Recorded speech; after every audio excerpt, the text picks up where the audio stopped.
నీకెంతసేపు కాళేశ్వరం కూలేశ్వరం అయిపోయింది అని ప్రాసలు పంచి డైలాగులు పిచ్చి పిచ్చి మాటలు ఇవాళ అన్ని నిక్షేపంగా ఉన్నాయి. ఒక నీ బుర్ర తప్ప అన్ని నిక్షేపంగా ఉన్నాయి. కాళేశ్వరం సిస్టమ్ లో రిజర్వాయర్లు మంచిగానే ఉన్నాయి, కాళేశ్వరం సిస్టమ్ లో బరాజులు మంచిగానే ఉన్నాయి, పంప్ హౌజులు మంచిగానే ఉన్నాయి, కెనాళ్లు మంచిగానే ఉన్నాయి, మొత్తం మోటార్లు మంచిగానే ఉన్నాయి, సబ్ స్టేషన్లు మంచిగానే ఉన్నాయి, అన్ని చక్కగానే ఉన్నాయి. ఒక నీకు బుర్రనే చక్కగా పనిచేస్తలేదు. అనవసరంగా బేసిజానికి పోయి పంపులు చాలు చేస్తే ఇన్ని రోజులు అన్ని మంచిగానే ఉన్నా వీడు అబద్దాలు చెప్పిండని ప్రజలు గుర్తుపడతారని చెప్పి నీ భయం. అది కూడా నీకు చెప్తున్నాం మేము. నువ్వు ఒకవేళ పంపులు చాలు చేసి రైతులకు నీళ్లు ఇస్తే నీ దొంగతనం నీ అబద్దం కూడా మేము మాట్లాడము ఈ కాడి నుంచి. నువ్వు ఇన్ని రోజులు చెప్పిన బక్వాస్ మాటలు కూడా మేము కూడా మర్చిపోతాం, నువ్వు కూడా మర్చిపో. కానీ పంపులు చాలు చేయి.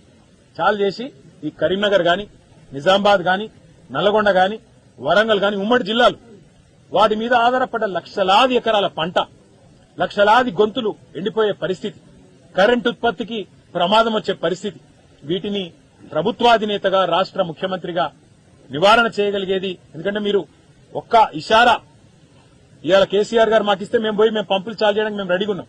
కానీ కేసీఆర్ గారు పెద్ద మనిషి, వారు మాకు చెప్పింది ఒకటే, సంయమనం పాటించండి, ప్రభుత్వం ఏం చేస్తుందో చూద్దాం అని చెప్పి కేసీఆర్ గారు మమ్మల్ని సంయమనం పాటించమని చెప్తున్నారు. నిజంగానే మరి ఇవాళ రైతులు కనుక అనుకుంటే, రైతులు కనుక మరలబడితే రేవంత్ రెడ్డి నువ్వు ఆదర్శంగా తీసుకునే హిట్లర్.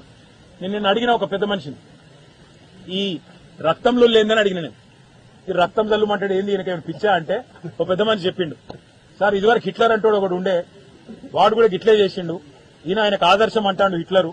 కాబట్టి ఆ లక్షణాలు అన్ని వచ్చినట్టున్నాయి ఈయనకు, హిట్లర్ లక్షణాలు కొన్ని, తుగులక్ లక్షణాలు కొన్ని, అందుకే అందులోకెళ్లే ఇలాంటి అడ్డమైన మాటలు మాట్లాడుతుండు అని.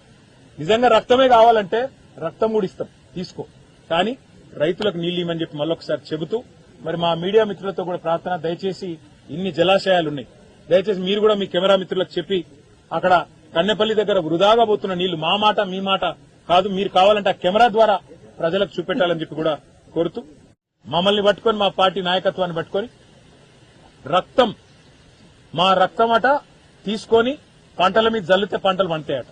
అందుకే ఇవాళ మా నాయకులు, మా పార్టీ నాయకత్వం ఎక్కడి వారు అక్కడ స్వచ్ఛందంగా, మా ప్రశాంత్ రెడ్డి గారు ముప్కల్ పోయిండు, బాల్కొండ ఎమ్మెల్యే గారు మాజీ మంత్రి గారు ముప్కల్ పోయి రక్తదానం చేసి ఆ రక్తం పట్టుకొని, రక్తం పొట్లం పట్టుకొని ప్రశాంత్ రెడ్డి గారు చెప్తున్నాడు, మా రక్తం తీసుకో, మా రైతులకు నీళ్లు ఇయ్య. మా విద్యార్థి విభాగం నాయకత్వం మొత్తం ఇవాళ తెలంగాణ భవన్ లో పార్టీ కేంద్ర కార్యాలయంలో మరి రేవంత్ రెడ్డి గారు మా రక్తం కళ్ళ చూడాలంటున్నారు, రక్తం కావాలంటున్నారు కదా అని చెప్పి వాళ్ళు రక్తదానం చేసి రేవంత్ రెడ్డికి ఇద్దామని చెప్పి ఆయన ఇంటికి బయలుదేరింది. వాళ్ళని అరెస్ట్ చేసి ఇవాళ అక్కడ పోలీస్ స్టేషన్ లో పెట్టింది. నీకు రక్తమే కావాలంటే రేవంత్ రెడ్డి గారు రేపు కరీంనగర్ లో కూడా ఇక్కడ బ్లడ్ డొనేషన్ ఏర్పాటు చేస్తాం, మేమందరం రక్తం ఇస్తాం నీకు కావాలని. మా రక్తమే అంతా నీకు కావాలనుకుంటే, మా రక్తం చూస్తేనే నీ కళ్ళు శాంతిస్తాయి అనుకుంటే అందరం రక్తదానం చేస్తాం, నీకు పంపిస్తాం. కానీ రైతులకు నీళ్లు ఇదేం దరిద్రం నాకు అర్థం కాదు. నువ్వు రాష్ట్ర ముఖ్యమంత్రిలాగా ఆలోచించకుండా చిల్లర మాటలు, తెల్లారు లేస్తే బూతులు, ఇవి తప్ప ఇంకోటి నీకు వస్తలేదు. అందుకే ఇవాళ ఇన్ని జలాశయాలు ఎల్ఎండి గాని ఎంఎండి గాని 20% కు మించి నిండింది ఎక్కడా లేదు రాష్ట్రంలో, మొత్తం గోదావరి బేసిన్ లో. ఒకనాడు కేసీఆర్ ప్రభుత్వం ఉన్నప్పుడు ఇదే కరీంనగర్ పట్టణంలో 6 వార్డులకు 24 గంటలు నీళ్లిచ్చే ప్రయోగాత్మకంగా పైలట్ ప్రాజెక్ట్ స్టార్ట్ చేసినాం మేము. ఇవాళ పరిస్థితి ఏంది? ఒకనాడు మేము డైలీ వాటర్ ఇచ్చేది ప్రతి వార్డుకు, ప్రతి ఇంటికి. ఇవాళ కరీంనగర్ లో పరిస్థితి మీరు రోజు తప్పించి రోజు నీళ్లు ఇచ్చే పరిస్థితి కూడా లేదు. అందులో ఇప్పుడే అన్న చెప్తున్నాడు, బూస్టర్లు పెట్టి నీళ్లు లిఫ్ట్ చేస్తే మొత్తం మట్టి నీళ్లు, మట్టి రంగులో నీళ్లు, ఆగమాగం పరిస్థితి. అందుకే భేషజానికి పోకుండా రాష్ట్ర ప్రజల ప్రయోజనాలు దృష్టిలో పెట్టుకుని, రాష్ట్ర రైతుల ప్రయోజనాలు దృష్టిలో పెట్టుకుని, రాష్ట్ర ప్రజల తాగునీటి పరిస్థితి దృష్టిలో పెట్టుకుని